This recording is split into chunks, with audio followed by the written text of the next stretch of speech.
प्रिय श्रोताओं, मैं आपकी अपनी स्मिता द स्टोरी टेलर। उम्मीद है आप सभी स्वस्थ होंगे एवं खुश होंगे। श्रोताओं, मेरी कहानी मायका क्या हर बेटी का हो, मुझे उम्मीद है कि आप लोग इसे काफ़ी पसंद कर रहे होंगे। कहानी का अगला अंश लेकर मैं आई हूँ। आगे। शांतनु, ये क्या था? क्यों था? हमारे बीच तो ऐसा कुछ भी नहीं था। वो आजकल मेरे साथ ऐसा बिहेव क्यों कर रहे थे? मैं कुछ भी समझ नहीं पा रही थी। तभी मेरे फ़ोन में मैसेज आया। फ़ोन देखी तो शांतनु का मैसेज था। लिखा था, सॉरी, खुद को रोक नहीं सका तुम्हें गले लगाने से। अगली बार ध्यान रखूँगा। उम्मीद करता हूँ तुम्हें बुरा न लगा हुआ होगा। मैंने कोई जवाब नहीं दिया। तभी रूम में रितु दीदी आई। मैं रितु दीदी से पूछी, दीदी शांतनु चले गए क्या? तो बोली, हाँ दीदी, वो तो कब के चले गए। मैं बोली, दीदी एक गिलास ठंडा पानी दीजिए ना, गला सूख रहा है। रितु दीदी बोली, ना दीदी, ठंडा पानी तो बिल्कुल नहीं दूंगी, आपकी तबीयत खराब है, गला दर्द करने लगेगा। मैं बोली, रितु दीदी प्लीज़ दीजिए ना ठंडा पानी, उस पर भी उसमें रूह अफ़ज़ा डाल कर दीजिए। कुछ भी अच्छा नहीं लग रहा, पेट कैसा कैसा लग रहा है। रितु दीदी बोली, हाय दीदी, भाभी जी मुझे डांटेंगी, आपको गर्म पानी पीना है। मैं बोली, दीदी प्लीज़ ठंडा पानी दीजिए ना, पेट में कैसा लग रहा है। नहीं भाभी जी और भैया जी दोनों मुझे डांटेंगे, मैं तो ना दूंगी। दीदी जिद नहीं करिए, एक बार ठीक हो जाओ ना पंकु दीदी, फिर जितना चाहे उतना मैं आपको रूह अफ़ज़ा पिलाऊंगी। क्या दीदी चाहिए? कुछ भी नहीं चाहिए।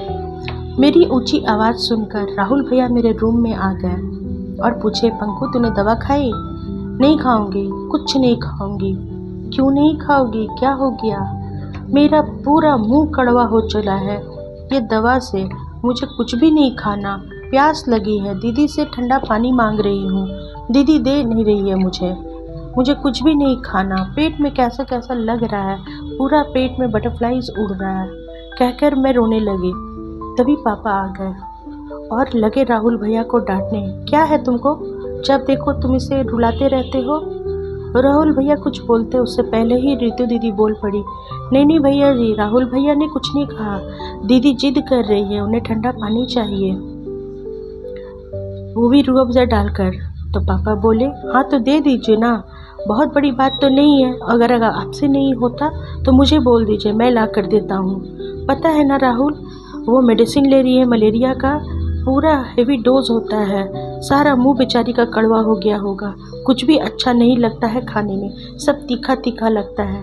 टेबल में डिनर के वक्त मैंने देखा है पंकुड़ी को, वो कुछ भी नहीं खा पा रही थी।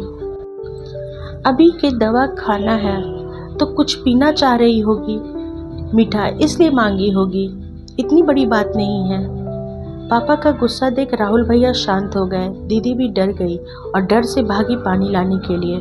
मैं पापा से लिपट कर बैठ गई।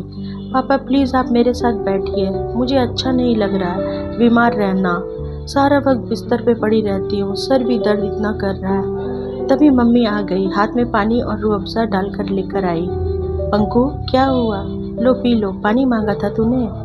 मैं बोली, हाँ मम्मी दो। पी के मुझे ऐसा लगा जैसे दिल को सुकून मिला हो, दिल में जो हलचल मची हुई थी वो शांत हो गई। राहुल भैया दवा दिए। मैं बोली, पापा सर दर्द कर रहा है। पापा बोले, तू लेट जा, मैं सर दबा देता हूँ। सर पापा मेरा सर दबाने लगे और कब मुझे नींद आ गई मुझे पता भी नहीं चला। अचानक आधी रात में मेरी नींद खुली। करीबन 1 या 1:30 बज रहे होंगे। सारा रूम अंधेरा था, सिर्फ एसी की लाइट जल रही थी। मेरे बेड साइड में मेरा फ़ोन था। मैंने फ़ोन का टॉर्च ऑन किया तो देखी बेड के साइड में नीचे ज़मीन पर दीदी गद्दी बिछाकर सो रही थी। मैंने दीदी को आवाज़ लगाई, रितु दीदी, रितु दीदी। दीदी हड़बड़ा कर उठ गई। क्या हुआ पंकु दीदी? मैं बोली, अरे कुछ नहीं दीदी, चिंता नहीं करिए, आज आप घर क्यों नहीं गई, यहाँ पे क्यों सो रही हैं? अरे कुछ नहीं दीदी, भाभी जी के पाँव में काफ़ी दर्द हो रहा था तो भैया जी बोले मुझे रुक जाने के लिए, तो मैं आपके पास आके लेट गई। कुछ चाहिए था आपको? मैं बोली, हाँ दीदी भूख लगी है। लेकिन उससे पहले थैंक यू दीदी यहाँ रुक कर आप परेशान होने के लिए, और सॉरी ठंडे पानी के लिए पापा से आपको डांट खानी पड़ी। अरे कोई बात नहीं दीदी, भैया जी की डांट कहाँ होती है। भैया जी आपकी बीमार तबीयत से परेशान थे। रितु दीदी पूरा बॉडी पेन कर रहा और भूख भी लगी है, कुछ खाने को मिलेगा। दीदी बोली हाँ दीदी लाइए, पहले आपका मैं बदन दबा देती हूँ, फिर कुछ आपके लिए लाती हूँ, क्या खाइएगा। मैं बोली नहीं रोटी सब्जी नहीं खाना, वो तीखा तीखा लगता है। तो क्या खाना है बोलिए दीदी, कुछ मीठा खाइएगा। मैं बोली हाँ 1 कप मीठी चाय और भुना हुआ मखाना नमक डालकर। तो दीदी बोली अभी लाई। मेरे रूम का लाइट जला देख राहुल भैया मेरे कमरे में आ गए और बोले पंकु क्या हो गया। मैं बोली सॉरी भैया, आप पर गुस्सा हो गए थे ना पापा, मेरे कारण आपको डांट खानी पड़ी। चुप नौटंकी, एक बार ससुराल जाना, कोई नहीं होगा तेरा नखरा उठाने वाला, फिर तुम्हें हम सभी की वैल्यू समझ आएगी। मैं चुप हो गई, अभी बहस करने का उनसे मन नहीं कर रहा था। रितु दीदी कहाँ गई, मेरे लिए कुछ खाने के लिए लाने गई हैं भैया इतनी रात में। तभी रितु दीदी आ गई, मस्त मखाने की भुनी घी वाली खुशबू आ रही थी और चाय की। राहुल भैया और मैं, हम दोनों ने मखाने खाए और चाय भी पिया तो मुझे बहुत अच्छा लगा। राहुल भैया बोले चल सो जा पंकु। मैं बोली जी भैया। रूम की लाइट ऑफ कर रितु दीदी और मैं सो गई। नींद तो बिल्कुल नहीं आ रही थी, तो मैंने फ़ोन खोला, मैसेज उसमें था, काफ़ी मैसेजेस थे उसमें शांतनु के, जिसमें था कैसी हो, सो गई क्या, तबीयत कैसी है, रिप्लाई तो करो, नाराज़ हो क्या, प्लीज़ बात करो। इतने मैसेज मैंने कोई जवाब नहीं दिए और सो गई। अगली सुबह नाश्ते के वक्त शांतनु आए घर पे। उस वक्त मैं नहा रही थी तो राहुल भैया को उन्होंने क्लास में पढ़ाए जाने वाले सारे नोट्स की एक बंडल बनाकर दे दिया और उसके साथ 5 स्टार के 10 पैक थे। उनकी ड्यूटी थी तो वो ऑफिस के लिए निकल गए। राहुल भैया को भी शॉप जाना था तो वो मेरे कमरे में आए। वॉशरूम का दरवाज़ा उन्होंने नॉक किया और बोले पंकु। मैं बोली जी भैया।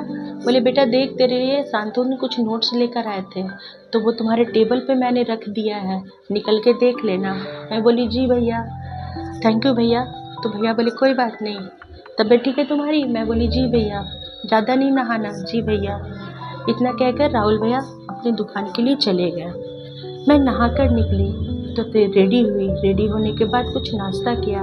नाश्ता करने के बाद जैसे अपने कमरे में आई तो टेबल पे नोट्स पे मेरी नज़र पड़ी। मैंने जब नोट्स को उठाया तो उस बंडल के नीचे 5 स्टार के बहुत सारे पैक रखे हुए थे। पता नहीं क्यों मेरे चेहरे पे एक स्माइल आ गई।